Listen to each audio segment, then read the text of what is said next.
Fala Tricolor, tudo bem com vocês? No último vídeo, a gente mostrou algo que passou despercebido por muita gente. Enquanto o debate estava em reforços e resultados imediatos, o Grêmio começa a se mexer por dentro. CT, arena, patrimônio. Sinais claros de que a reconstrução irá além do campo. Mas hoje, a conversa vai subir o nível. Porque o que parecia apenas cuidado com estrutura, pode, na verdade, ser o primeiro passo para algo maior. Um projeto que não muda só o Grêmio, mas muda o entorno, a relação com a torcida e o futuro do clube. Hoje, a gente vai mostrar por que isso não é teoria, por que já deu certo no mundo e por que o Grêmio pode estar começando a trilhar esse mesmo caminho agora. Vem com a cigana!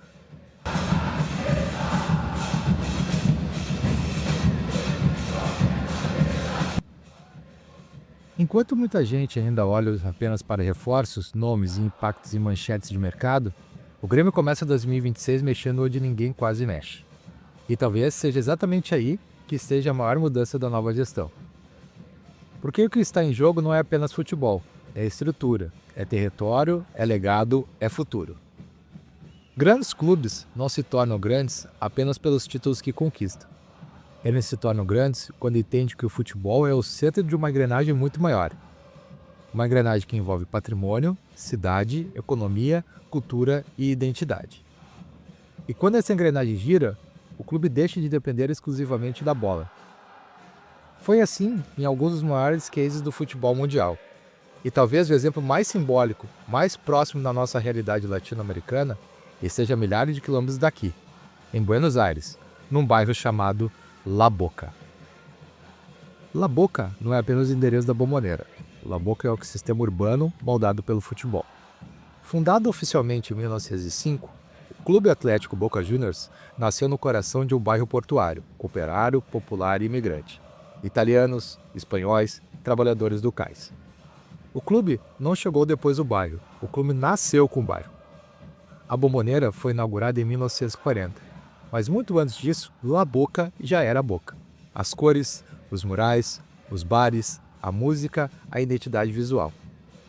Tudo se construiu ao longo de décadas, em torno do clube. Hoje, mais de 2 milhões de turistas visitam La Boca por ano. Segundo dados do governo da cidade de Buenos Aires, e atenção a esse detalhe, a maioria das visitas acontece fora dos dias de jogos. O estádio recebe cerca de 500 a 600 mil torcedores por temporada. Mas o bairro recebe milhões, e isso muda tudo.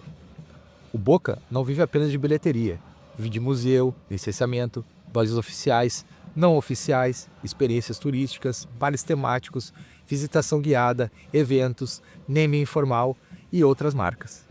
O Museu do Boca, por exemplo, recebe algo em torno de 400 mil visitantes por ano, sendo um dos museus esportivos mais visitados da América do Sul. Isso não é romantização, isso é modelo de negócio urbano aplicado ao futebol. La Boca sustenta a marca Boca Juniors, mesmo quando o time vai mal dentro de campo, mesmo sem títulos, mesmo em crises políticas internas. O bairro mantém o clube presente no imaginário global. A camisa vende, a marca respira, a experiência continua. Mas nada disso aconteceu sem conflito. O bairro La Boca também é marcado por gentrificação, disputas imobiliárias, pressão turística, insegurança, degradação urbana em determinados períodos. O clube enfrentou problemas sérios com a infraestrutura, limitações para a expansão do estádio, conflitos com moradores, resistência política para a desapropriação de projetos e modernização. A Bombonera, por exemplo, há décadas vive um dilema de não conseguir expandir sua capacidade, por estar cercada por áreas residenciais. Mesmo assim, o ecossistema se manteve, não por acaso, mas por intencionalidade histórica, mesmo que muitas vezes não organizada formalmente. É exatamente essa lógica, ainda embrionária, ainda silenciosa, que começa a aparecer no Grêmio. A Arena foi inaugurada em 2012, com capacidade de mais de 55 mil pessoas, tecnologia de ponta e padrão internacional, um ativo gigantesco. Um estádio que por anos foi tratado quase exclusivamente como um palco de jogo. Quarta, sábado, domingo, abre, joga e fecha. Isso do ponto de vista econômico é um desperdício estrutural. Estádios modernos no mundo hoje operam 300 dias por ano, não 30. Recebendo eventos, visitas, experiências, turismo, negócio, entretenimento, restaurantes, escritórios e centros comerciais. Quando isso não acontece, o ativo perde valor, o clube perde dinheiro, a cidade perde oportunidade. O que começa a mudar agora não é apenas gestão, é visão de ativo.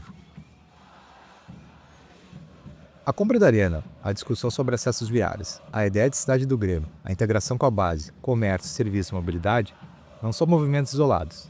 Eles apontam para uma pergunta central. O Grêmio pode criar um ecossistema próprio ao redor da Arena, à sua maneira, no seu contexto, na sua cultura?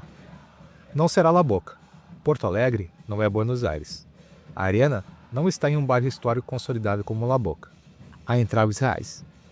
Dependências de decisões políticas, licenciamento ambiental, mobilidade urbana, investimento de longo prazo, resistência cultural, risco imobiliário e ciclos econômicos. Mas há oportunidades claras. Porto Alegre é uma capital.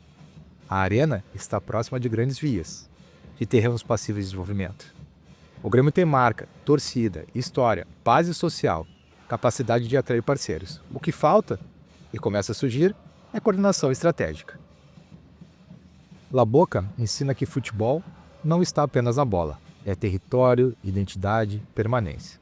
E talvez o maior legado que uma gestão pode deixar não esteja na taça levantada, mas no chão que sustenta o clube por décadas. E é exatamente aqui que a história começa a ficar realmente interessante. Se no primeiro vídeo mostramos o despertar, e no segundo estamos desenhando o modelo, o próximo passo é encarar os riscos, as disputas e os desafios mais reais desse caminho.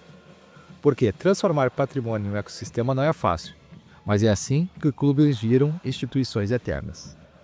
Na Europa e nos Estados Unidos, arenas funcionam 7 dias por semana. São centros de convivência, turismo, eventos, gastronomia e experiências. Elas geram receita constantemente, independente da fase do time. E o que começa a se desenhar no Grêmio é justamente a compreensão de que o estádio não é um custo. Estádio é ativo. Esse mesmo raciocínio começa a aparecer no centro de treinamento. Pode parecer detalhe, mas não é. Clubes que investem em CT de alto nível reduzem lesões, aumentam o rendimento, valorizam a base e atraem atletas. Ajax, Benfica, River, Palmeiras, Atlético Mineiro, todos entenderam isso. E o Grêmio, em 2026, começa a corrigir atrasos básicos que impactavam diretamente na rotina de trabalho.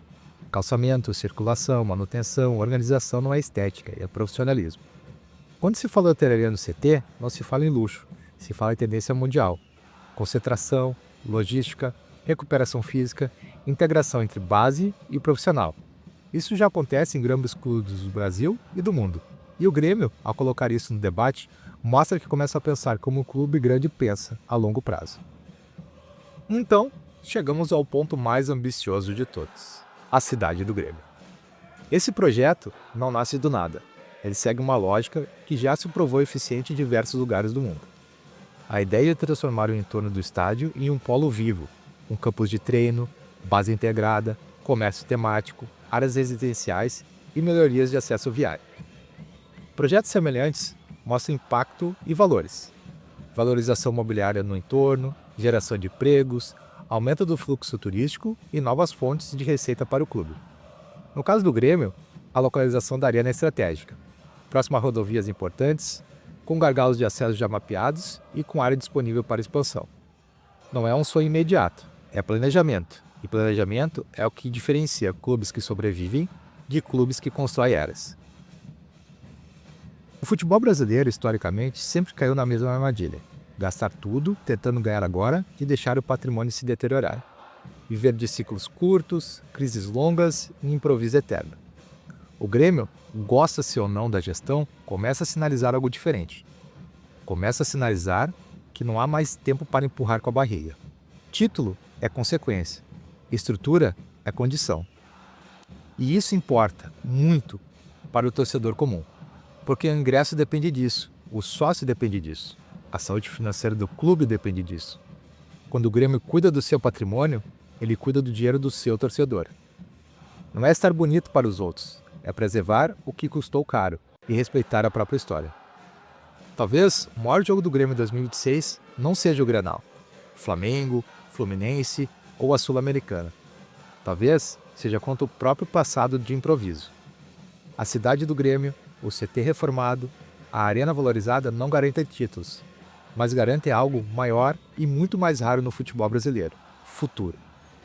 E quando o clube decide pensar grande fora de campo, o campo, cedo ou tarde, responde. E aí, torcedor tricolor, gostou dessa matéria? Então já vai deixando seu like, seguindo a cigana e vem junto, vamos nessa!